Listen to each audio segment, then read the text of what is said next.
like to begin now, so please do settle down.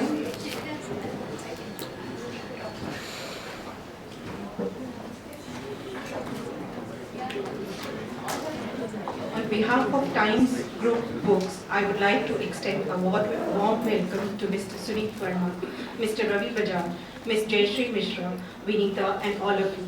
I would also like to thank you for making time in these odd even days and joining us to celebrate our recent publication.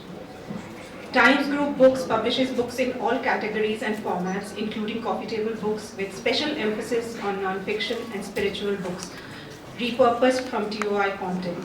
We also do custom publishing. Just to tell you a bit about the book, Love is Always Right and Other Musings is an anthology of selected writing from Vinita's exceedingly popular column Ozone in Times Life, TOI's Sunday supplement. In the book, she offers a refreshingly uncomplicated take on issues of life, love, and livelihood in personal and professional spheres.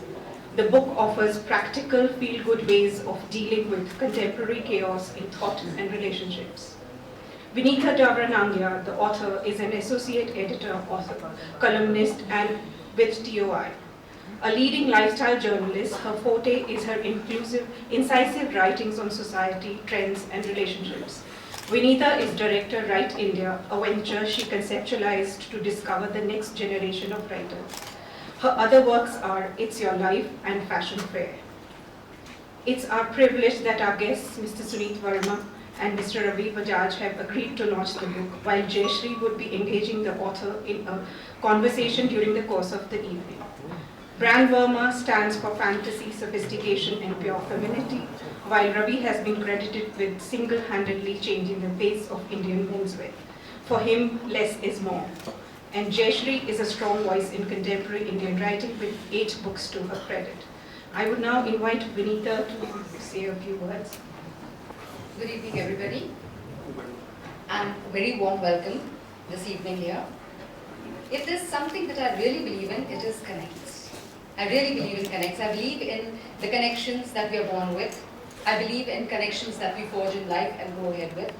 And I even believe in connections that we momentarily form and then leave behind us. I feel each of these connects gives something to us.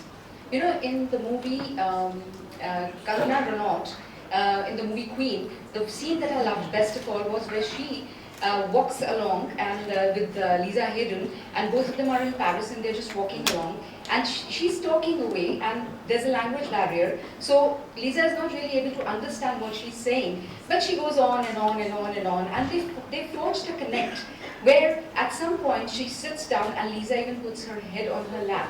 So there's this beautiful connect between the two where they're not even understanding what the other person is saying, and yet there is an exchange of energy, yet there is an exchange of some searing soul companionship.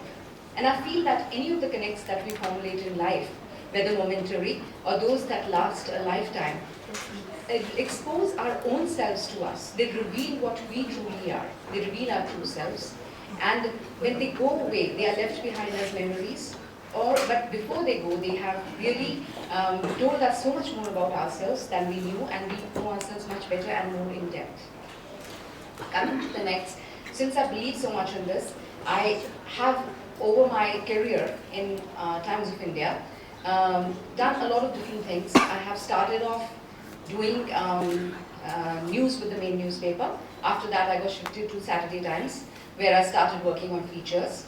One day I was told that I have to cover fashion, and I thought I knew nothing about fashion, and willy-nilly I became India's first fashion writer because there was no other at that point.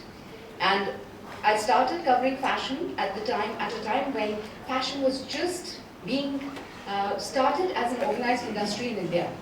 So all the fashion designers who you know as top names today were just starting off, and they were friends, and we all kind of grew up together. And when I protested and said I know nothing about fashion, I cannot write about it, I was told go to the fashion designers and ask them. So in a way, these fashion designers became my teachers. They taught me. I remember Sunit Verma going across to him, and he would take me to the Adda and say, this darling is Zardozi. Just bend under the bed and see what it's like.